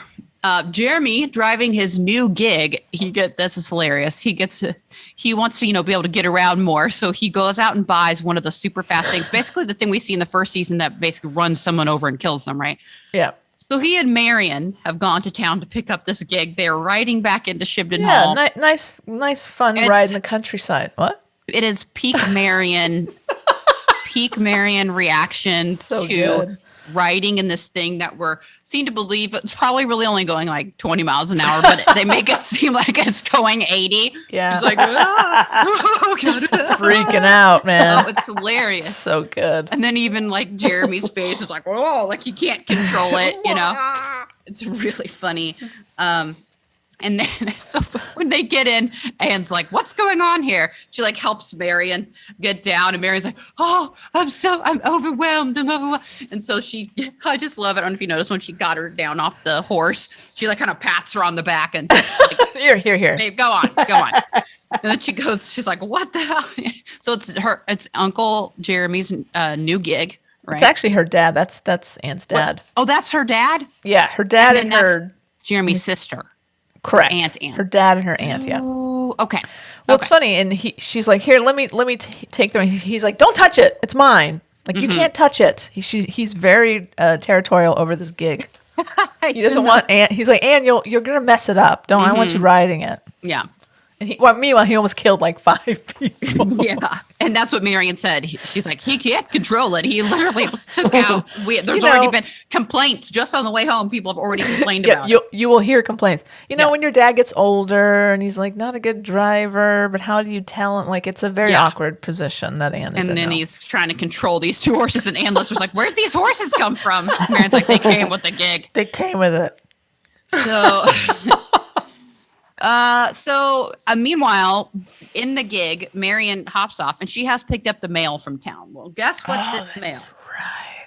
Right. So she takes, at the beginning, Anne Walker has, again, finally kind of got caught on to these letters and who these letters, who are these from? And so she kind of makes up the thing like, well, yes, this Mariana was very important to me. And so basically she has to cop up to Mariana's existence, right? And basically gives Anne Walker the privilege of like reading parts of the letters to assure Anne Walker that nothing's going on. And earlier in the show, one of those letters basically is Mariana was saying, well, I'm be coming to town. So she wants to share this with Anne Walker so that she can meet this Mariana and know that nothing's happening. Right. Right. And Anne Walker's like, okay, whatever. She's like, I would love to meet her. I would love to. Oh, I can't wait. Yeah. So this is is another response from Mariana. Right. So of course she gets this letter, has to immediately go and rip it open, right? With the letter opener, of course, civilized. Oh yeah. So this is from televisions. Okay. Another letter from Mariana arrives full of pain and savage disappointment and aiming to wound. Her drama queen tactics hit Lister in the gut every time, as we can tell, because she gets hit. She has the grasping of the letter. Mariana laments in her letter that her carriage drove by Shibden Hall for the first time because she had not been invited to visit. So basically, she told her letter was something along the lines of, I drove right past your house and you didn't, for the first time, you didn't know it because, I'm kind of trying to move on or something. I don't feel wanted. I don't feel invited. Right. I'm not welcome here. Yes. And so I think this is a quote. Yes, this is a quote. She's kind of talking about herself in the third person at this point. It's this, which is from the weird. letter. Yeah. So annoying. Mariana, almost like this is that was a different person, right? Right. Mariana has loved you dearly, fondly, and faithfully, and she loves you no less at present. She loves you too well to be a source of discomfort for you, passive aggressive much, though we shall never meet again. Oh no. Really dramatic. My wishes and prayers for you will not cease. Entirely and affectionately yours, Mariana. Lister collapses to the floor and is so distraught. She cuts her hand with the letter opener that she's holding. She doesn't even realize that it's happening. She's so overcome with pain. My goodness. She is devastated. No, she says directly to camera. No. No. Blood dripping. So dramatic. Very dramatic. Yep. So Anne's got to get her shit straight. Like, what are you doing? she's heartbroken. Does she love that Anne? Mariana is crafty though. She's just like, you know what? She's playing her like a fiddle. Playing her fucking hard to get. I'm just Like gonna a go fiddle. by, and then I'm gonna be like, I'm never gonna see you again. Like, you're not gonna just fucking write her 3 weeks and play this whole thing again. Oh yeah, no. She's not going anywhere. I have to move on. I can see that you're over me. I have to move on too. Classic. Goodness. Man. The I drama. missed quite an episode You of did. drama. Mm-hmm. I'll see But, it. I'll catch up. Yeah, this is very angsty. It's a great season so far. Mm-hmm. It's very angsty and just it's listen, they know their audience. Yeah. Who hasn't been there? You're right. Your ex-lover, a very over-the-top letter, and it's a whole thing. And then you drive by their house for the first time without stopping, but you still have to let them know. Still got to write them a fucking letter, Exactly. and just to tell them that you're not gonna write them anymore. Exactly. Of course. I was in your neighborhood. And I didn't stop by. So goodbye forever. Goodbye forever. I don't want to be a bother to you. Exactly. Goodbye forever. Good day, sir. Good day, Forever sir. and affectionately yours forever and ever. But I'm over you. I'll never stop loving you, but goodbye. Yes. Write me back. Talk to you later. So there you go. A lot going on. Interesting things that are being like all these planted scenarios that I'm sure will start to come to pass, and it's going to be so over the top crazy, and I can't wait. Oh man. I can't wait. I can't wait for Anne. Anne Walker just needs to tell her family to fuck off. Yeah. Because even if Anne Lister isn't 100% in, Anne Walker is so happy. She's having the time of her life. Mentally, she's in a good place. And when we first meet her, she's not. Her family is really terrible. And it's They're basically they want to awful. marry her off, obviously, to get away from Ann Lister, but also because to take her power away because they know right now she has control of that money. Yes. And I think there was a comment, she needs to get away from Ann Lister. Oh, well, she needs a husband, basically to put her in her place so Exactly. she can be controlled. Exactly. So That's the whole thing, right? It's like, and this is very current for the times. yeah. The idea that, well, when you're growing up as a woman, you're under your dad's control. Like you basically, he's going to take care of you. He will tell you what you need to do and where you're going to go. And then you get married, and then your husband tells you, you have to worry, you have to think about things. I'll tell you what to think. It's going to be fine. But then there's these women who are too old to have their dad tell them what to do. And they're not married. These independent women, they just think whatever they want. No, We they're can't have that. They're not independent. They're called crones. They're spinsters. Spinsters. And we have to take, what do we do with these women? Well, we just vilify them and we make them our enemy. And Yeah. that's exactly what they're doing with Ann Lister. And they're crazy. They're Yeah, they're hysterical. crazy. Exactly. They can't make those kinds of decisions. And they, you know what? I think she might be a witch as well. She might be. Right. She's probably a witch. Put her on the list. Yeah, and then we do find out basically that that the father is basically saying arrangements are already being prepared with the family of this guy, right? Exactly. So they're just going to go ahead and act on Ann Walker's, and they're Yeah. just making an arranged marriage for her. How does that even work? If Ann Walker has no idea what's going on. They're going to ask her to show up to the house one day, and there's going to be a wedding going on, and it's going to be hers. Surprise! You're getting married. That's nice. Surprise marriage. Yeah. All right. Well, we'll see what happens next week. Can't wait. All right, guys. Let's talk some. Speaking of drama and lesbian angst, let's talk some Love Classified with our friends at the One Dry Kiss podcast. Well, we at SNOP are very excited to be welcoming the hosts of One Dry Kiss, the unofficial Hallmark podcast. Please welcome to the SNOP, Tamara and Corinne. Welcome, guys. Welcome. And listen, we heard through the podcast grapevine, you just celebrated an anniversary. So happy anniversary. We've been in each other's lives for over 4 decades, but we've been podcasting for a whole year. Oh. Well, the podcasting is what counts. So I don't even know why I mentioned the first thing. Sorry. So, what made you guys want to start your unofficial Hallmark podcast together? Well, a part of it was I remember having a conversation with Tam at one point being like, we really missed our calling as morning radio DJs. And she was like, fuck that shit. She's like, can I cuss? Absolutely.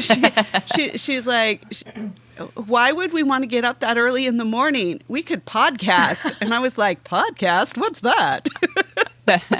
That is not accurate at all. Oh, Tamara, what's your version of the story? My version is Corinne said, do you like romantic comedies? Well, I've got something for you. Come watch Hallmark movies and let's do a podcast about it. Oh.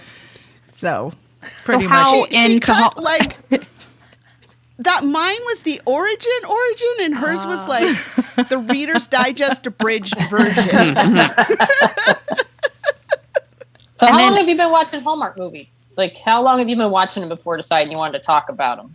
So during the pandemic, my sister ended up moving in with me, and it was very stressful.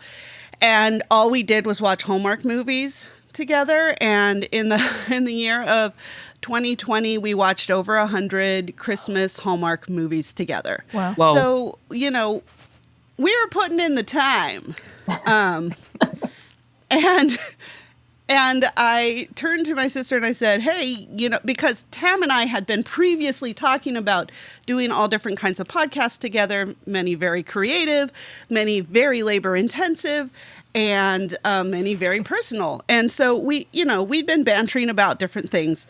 And I turned to my sister and I said, if we were going to do a podcast together, we could do a podcast called a Hallmark podcast. We'd call it One Dry Kiss. And I said, but it would be a terrible idea because our voices are identical. And so people would just think we were talking to ourselves. That's so but then I realized that since Tam and I had been struggling to come up with the right kind of vibe for ourselves, and we both love the romantic movies. So I ended up pitching the idea to Miss Tamara, and she fortunately was like, Hallmark movies, sign me up for those really boring but, kind of soothing movies. We're here. I'm sensing a theme. Do they have a formula to these or something? I'm not entirely sure, but I feel like the storyline gets repeated a little bit. Mm-hmm. Yeah. Yeah. You guys have a love like I do, where it's like a love-hate a little bit, or and when I'm listening to your podcast, you guys are essentially talking about it as when I watch the movie, and I'm like, no, just talk to each other. Why don't you just say the thing you need to say that would solve this entire misunderstanding? Mm-hmm. So that's kind of the vibe of the podcast. It's a lot of fun. The way that you watch in a very realistic way, like why are you doing this? These choices. Let's review the choices made. So. And I was watching Hallmark movies for about a couple of weeks before we started the podcast. So Corinne had the longevity and I had I guess I got to watch these now. A hardcore intensive quick prep. Two different viewpoints. Oh, absolutely. But I knew it was going to be great because me and Corinne always have great conversations over the phone every time we talk throughout the years. And my version of it was like, we should record these before I even listen to podcasts. And, the rest is history. Nice. So when you watched or were aware of Welcome to Mama, that's how you were aware of what an ERPer was? Yeah, because the live tweeting and the hashtag ERPers, and I was like, what the blip is going on here? Corinne mentioned she's like ERPer, and I'm like, is that like burp when you try to hold it in? What is an ERPer? I don't. But did you guys watch a couple episodes of Wynonna Earp because of that? I have not. Oh, okay. I've made it well into the second season. Oh, wow. So I'm on my journey. Excellent. I'm on the journey. Good for you. Okay, so you're sticking in there and you're going to go for it. I've saddled up. I've got my gun holstered. I'm ready to go. Yes. All right. Who's your favorite character so far? I'm really bad with names. Descriptions are even better. But Describe them, we know. I'm just gonna say that I was really pissed that they killed off the one black guy in the show. Dolls. He was a hot hottie. I mean, I didn't read the comics, so that may be true to the comics, but I was like, you had one person. Yeah. You couldn't keep him? Was it, Kat, you know more than I do. Wasn't that like he had bigger and better, like he was going on, he had his career was kind of taken off, so it was kind of his choice to leave, so they just decided, well, it's a show where people shoot other people a lot, but no one really dies of the good side, so we should maybe take care of that here. Exactly. But I don't blame anyone for wanting to move on with their journey. I agree with that. Well, should we talk about some Love Classified? Yes. Should we? So well, yeah, I'm very much a newbie into the Hallmark movie world. So this is maybe my third or fourth Hallmark movie I've ever watched. But one thing I was really impressed with is that Melora Hardin is like one of my favorite comedic actresses. So I feel like she kind of raised the bar a bit. And it was not a bad movie. This was one of the ones that I really enjoyed, and me and Corinne always have this differing opinion because I like it when the stakes are a little bit higher, and she likes it kind of like a little glossier and smoother. So this movie spoke to me on so many different levels, but for various reasons. Absent mom, bowling, like I'm all about I have history with all of that. Amazing. The only thing that was missing was hot dogs, Tam. I'm surprised that you. We've been on a stint of Hallmark movies that have had like hot dogs in them in every single movie. What an interesting theme. Must have been added to the checklist. Unintentionally. Yeah. Unintentionally so. I'm guessing you did the non-Christmas versions because usually Christmas they're too busy drinking the hot cocoa and making Christmas cookies to mess with hot dogs.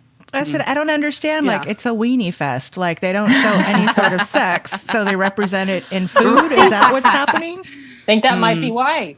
Oh, Subtle hints. Subtle. Just eat the hot dog and let your imagination run. So the synopsis of the movie is a romance novelist reconnects with her children as they start to find their own paths of love. And the cast is really good. Also, Paul Campbell cameo, which I was very excited to see. I was like, I know that guy. I recognize that guy. A lot of Paul Campbell cameos in some movies lately. That I'm like, there he is again. Just pops up. And of course, go ahead. Oh, go ahead. I was just going to say, I like any movie that starts with the mother and son reuniting because they accidentally hook up on a app. Like a dating or sexting app. So I can't remember what the random name of the app was, but like Classified. Classified. Oh, that's right. It's Classified. Hence the name of the Love Classified. But that was a different start. I like that. And what a horrible idea. I mean, it's like this app, Love Classified, but I'm like, haven't we been doing that for hundreds of years? Like, but now it's on an app without pictures. That sounds like a great idea. Let's do that. But I mean, if it didn't happen, we wouldn't have our storyline and we wouldn't be here talking about it. This is true. Yeah. And I was having trouble kind of placing, is it like a Tinder or is it like Nextdoor? Is it like kind of a mashup? Both. Kind of both. Like, let's form a bowling league and then let's hook up at a bar. Or have you lost your cat? Right. Like a lot of, or like on sale on here at the Shrubbery or whatever her place was called. There's just a lot of things happening. You better be in the right category for whatever you're looking for. Do you need a hydrangea or a hookup? I mean, make sure you hit the right button. But of course, there's a queer love story here. Yes. And I thought they handled it pretty well, actually. It's the daughter of Melora. I don't know her name, and it's the first time that she's dated a woman or been interested in a woman, and they do the classify thing, and it's a big misunderstanding. But and once again, thank God there's no pictures, right? Exactly. The misunderstanding. The You don't know pictures what you're could be really helpful, Why would you want pictures on a dating app? That's or you don't even silly. list like how you identify, or anything. It's I I was impressed. A gender neutral dating facet going on here where you can accidentally hook up with your mom. I mean, what could possibly go wrong? Yeah, it's frankly, it's ahead of its time. I think this is where we're headed in the future. But it was really cute. And of course, the woman that she ends up, meeting happens to be her mom's cardiologist. What? Oh, no. Very small town. Yeah. Like, every single person that's involved with the other person has like a secondary connection, which I thought was weird. I was like, how many people are using this classified apps exactly? Like 5? Because they all seem to be dating each other. Exactly 5. Well, just the fact that that the doctor's friend that we see her talking to, pretty much, I don't know that we saw him really outside the gay bar for these conversations until he gets his face painted on the wall of the bookstore, even though he's really not interacted with any other characters to that point, if I remember right. Has he even met the brother at all? Yeah. No. But you're on a mural. Right. If I walked in, I'd be like, why is my face on this mural in a store I've probably never been to? But right. Okay. And I love how the enormous bookstore in this small town is totally sustainable and all it needs is a good mural to keep the people coming. Right. I was thinking kind of, this is again how I watch Hallmark movies. Like, that's not what the mural was missing. Like those giant faces. It could have gone in a different direction. Well, it was love, Tara. It was missing love. True. Yeah. Love and heart. Nothing says love like a man you've never met and you just imagined him into life. You put his face up there. See him in But he had great bone structure. I mean, you got to give him Yeah. that. I enjoyed He was a looking at handsome him. man. Yeah. He was handsome. There's no doubt They about just that. picked But a handful of Tim, attractive let's people. talk about the artistry No, of this no, mural. let's not. Oh, please talk about it. You could just no. Oh, not a fan? No. It's like a Photoshop filter that was put on a picture. Yeah, like, right. It was a multimedia piece, I think. It's a typical Hallmark piece of art. Better than some I've seen, I will say. But And he had to spend days and or weeks on that, He had absolutely. to take those pictures and then apply the filter and then kind of look it over for a while. And then his mom had to help him, Then you had to stand back, and then you had to get close to it, and then you had to stand back, and then you had to get close to it. Yep, we're done here. Yeah. It's perfect. I really like how they had the one of the female leads though be like, oh my gosh, I feel this kind of this tangible connection with this person. And while I've just dated guys before, I actually I'm feeling the feels here. And I was like, bold move, Hallmark, bold move. Right. Like they dealt with a lot of different kind of tricky, somewhat nuanced issues in this one. And I was impressed. Mm-hmm.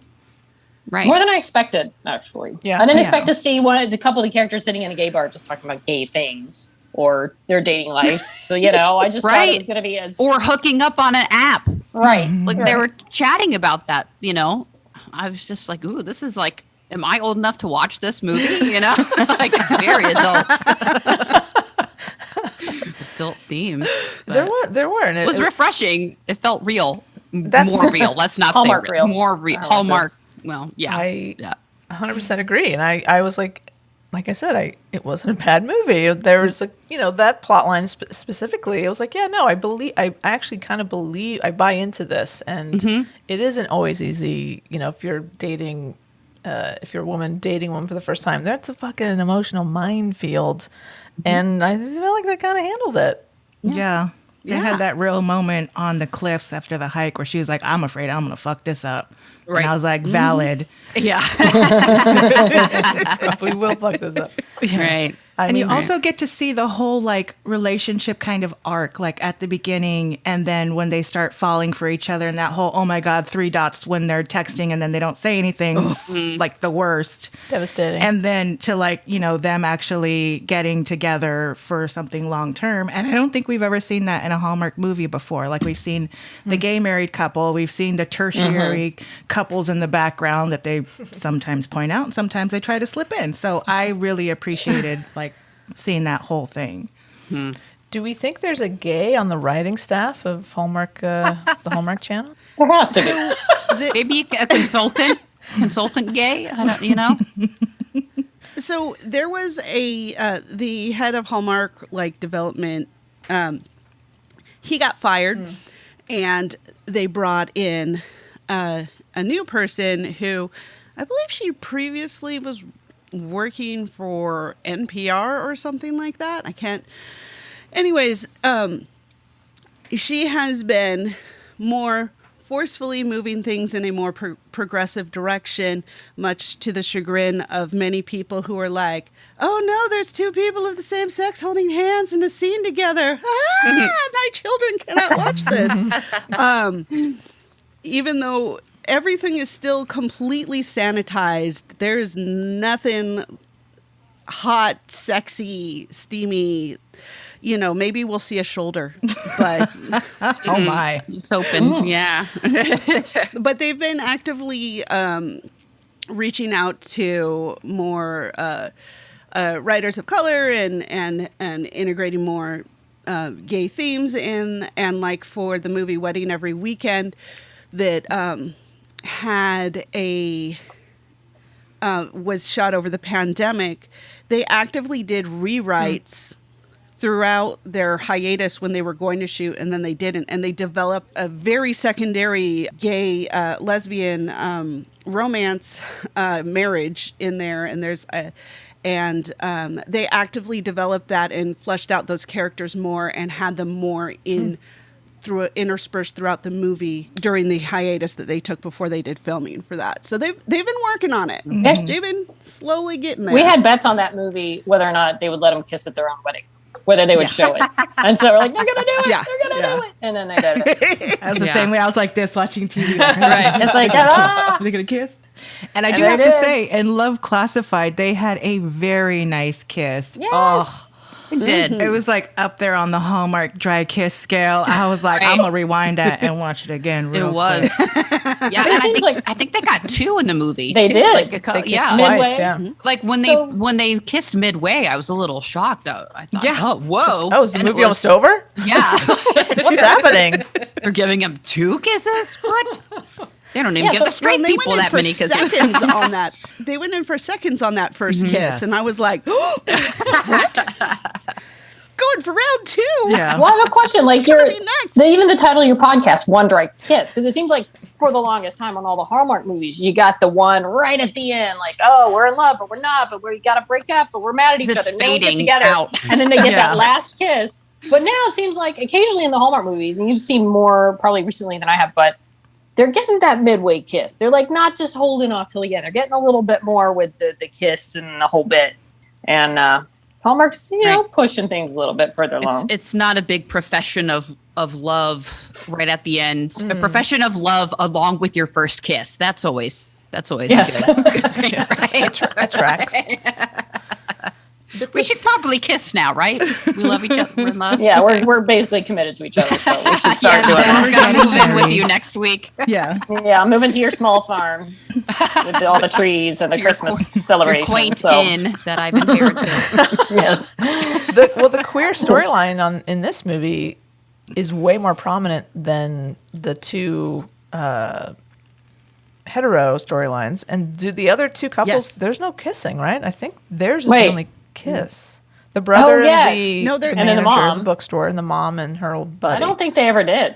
No. Right?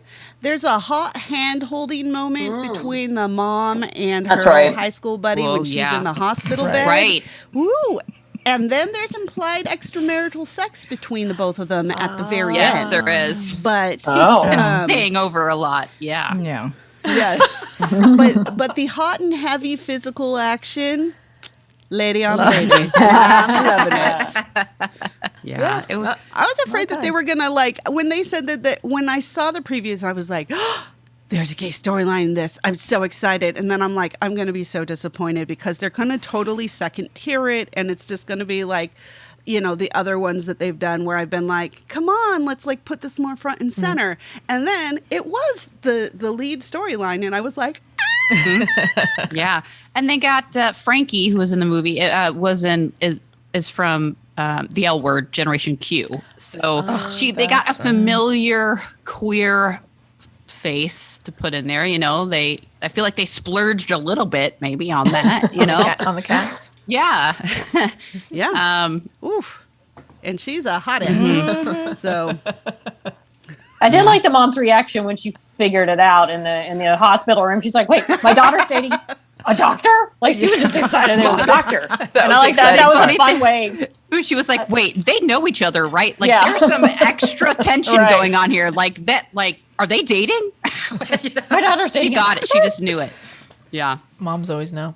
But I like how they handled her reaction. I was like, "Yeah." She's like, she was getting all worked up but she's just excited because it's a doctor. That was a fun way for Hallmark to do it. Yeah. Had they even had like in any of the storylines that they've had like semi, like I'm thinking like Christmas House where it's like got the brother and his boyfriend, and then there's been a couple others with like semi prominent like gay relationship stories, but like they never had that anything in the story about it being anything but fine with any like family members, friends. Right. I feel like it's just always written in as okay, it's just part of it. There's never that whole struggle with telling a family member. Right.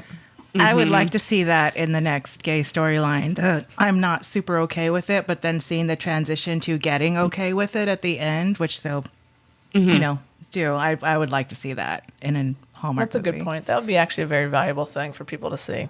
Absolutely. Yeah, a Hallmark People want movie to- for sure. Yeah, exactly. That's an interesting point. did really like the conversation that Frankie and her friend, what the heck is his name? Oh. I want to say Zach. It's Max. But that's not. Max. Max.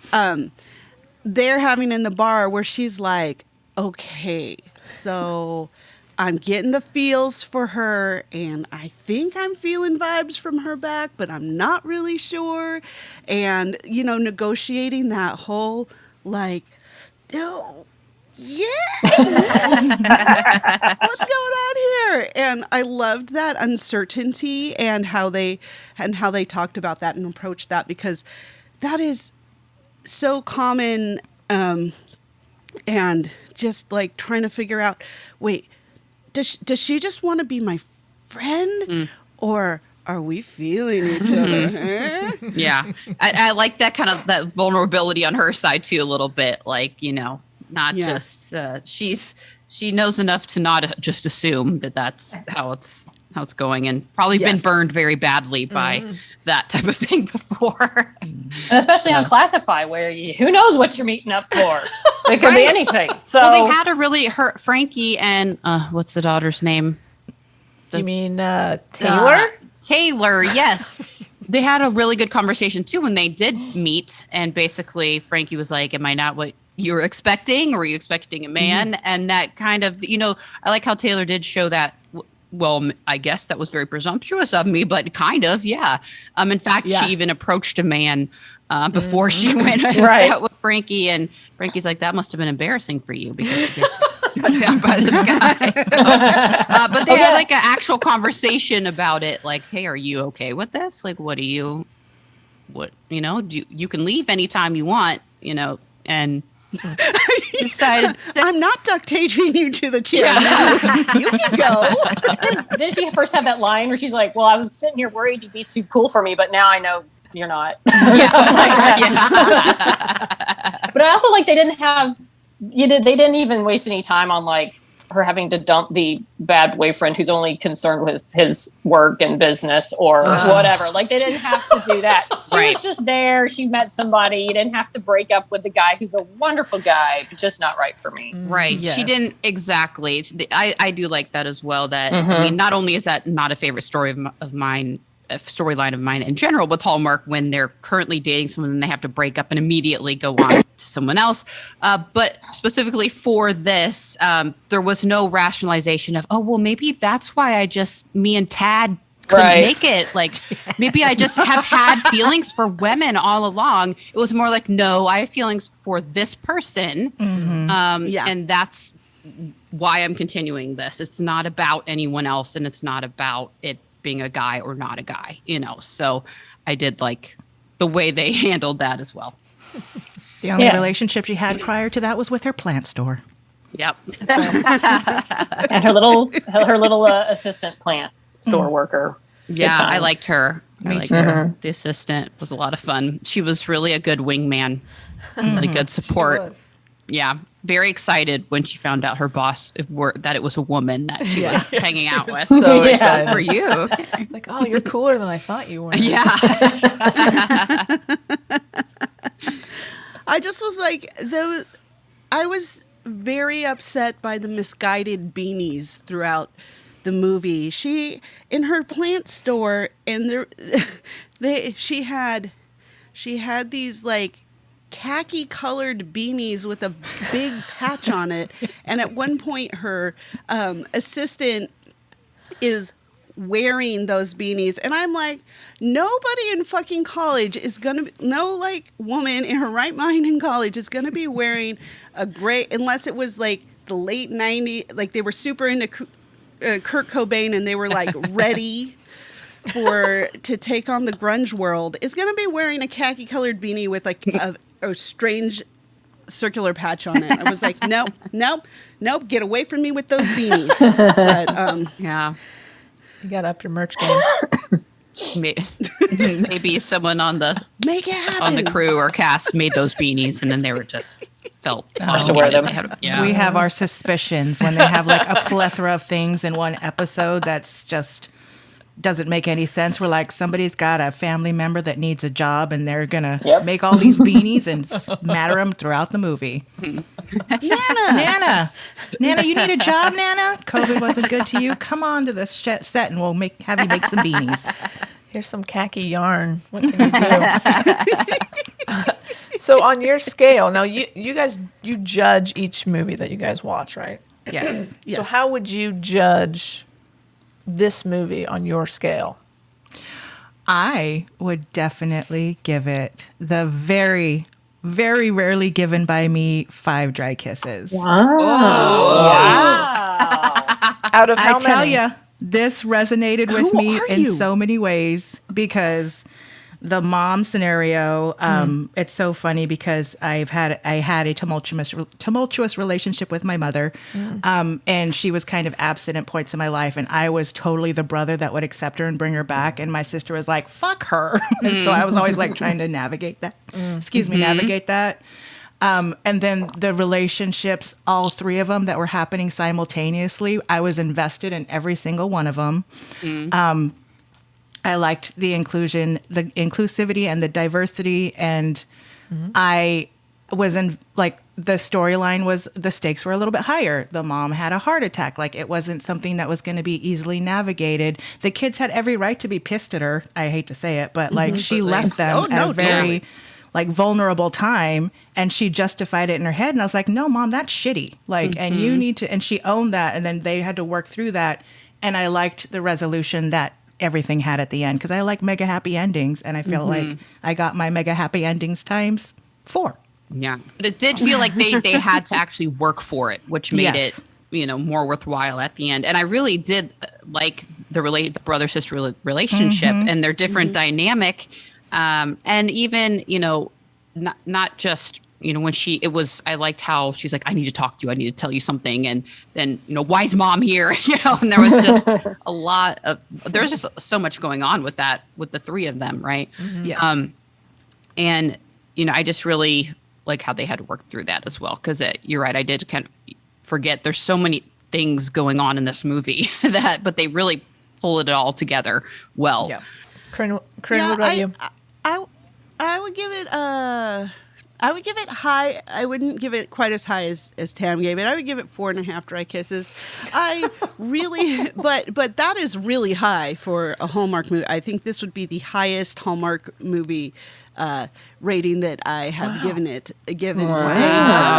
Holy.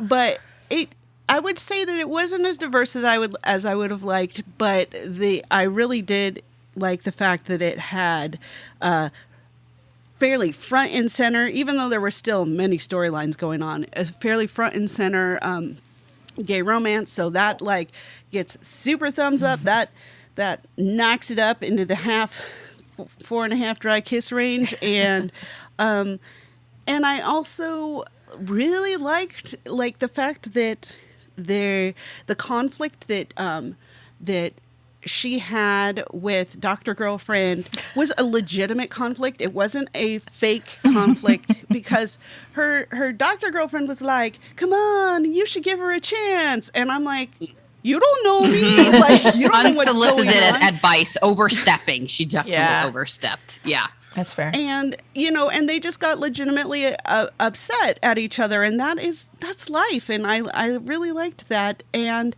I liked that they had somebody actually being upset with their parent, and it's okay to have fucking boundaries. It's okay to have with people, siblings, parents. It's okay to cut off these people in your life that are not giving back to you. And, and I'm glad that ultimately she was able to work things out with her mom. But I was 100% on her bandwagon when she was having some boundaries with her mom, who had not been doing any kind of reciprocation towards her. So I was like, yeah. Yeah. So 4.5. Yeah. Sweet, sweet kisses. Oh, Dry, hot kisses. Closed mouth. Yes. well, it sounds like this movie is pretty high in its ranking of the films you've seen. But is there mutually or one for each of you a Hallmark film you're you almost judge all others by this is my pinnacle as far as either production, acting, story, whatever. Everything, if it doesn't matter, this is the top of my list. Everything else falls short. One that just really sticks out to you. We've actually had this conversation not too long ago when we fucked up and forgot it was our 15th episode and then had to make a filler episode of just our position on Hallmark movies. And I said my favorite was Santa Stakeout so far. And I know, Corinne, you've seen way more than me. So is that the Paul Campbell with he was a cop? Yeah. Oh, that was fun. Yeah. Yeah. I like that one. Yeah. With Tamara Mowry Housley. Yeah. Yes. That was my favorite. Yeah. Yeah. And my favorite was something Cupid. Playing Cupid.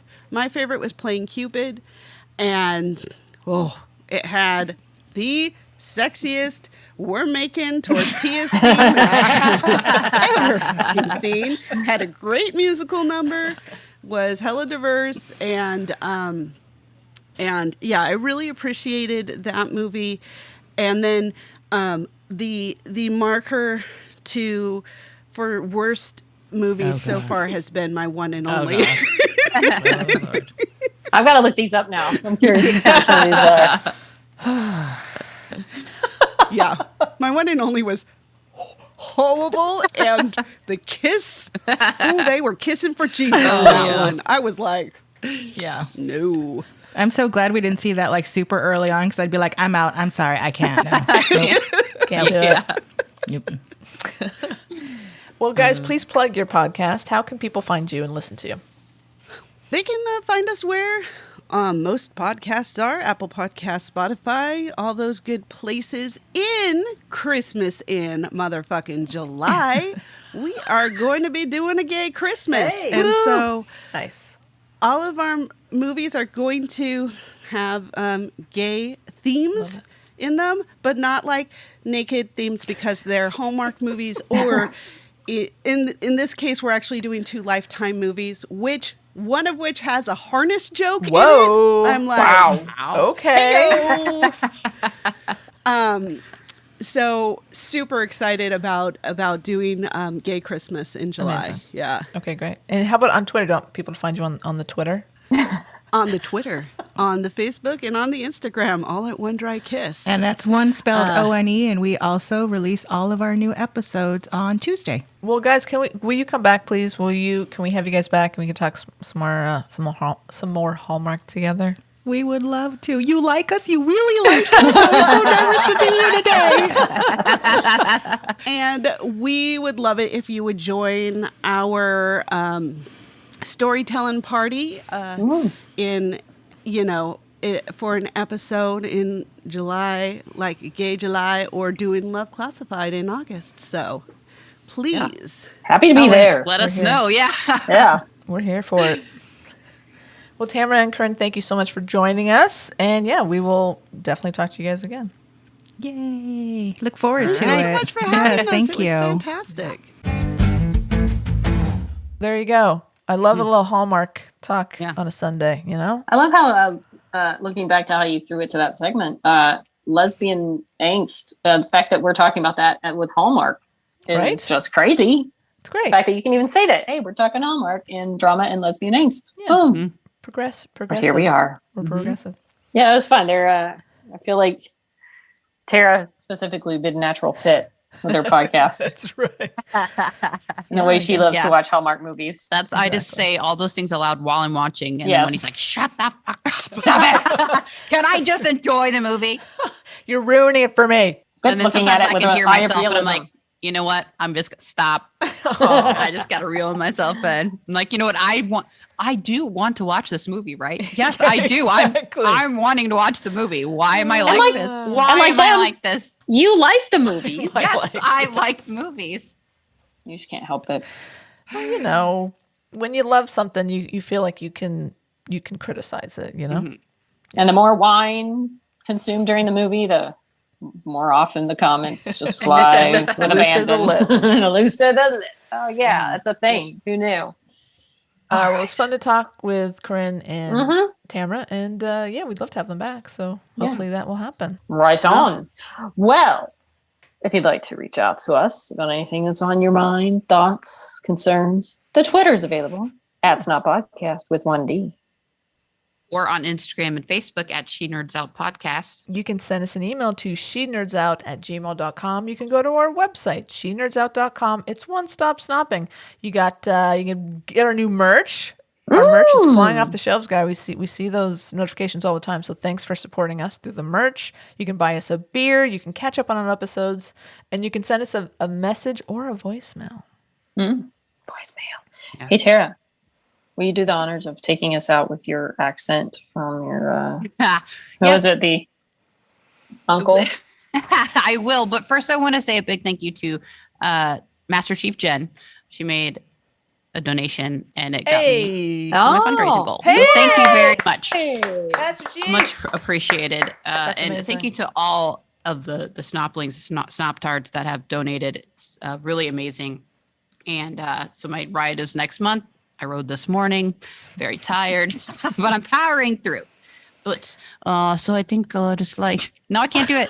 Now it's completely different accent. Yeah.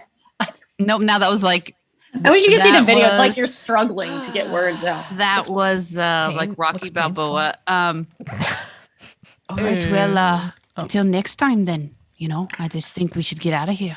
You should just go. Just go. I don't know what else I'm supposed to say. About The She Nerds Out. You say it in that accent. all right. Well, until next time, she nerds out. Out. She nerds out. We're girls that like nerdy things. Nerdy things.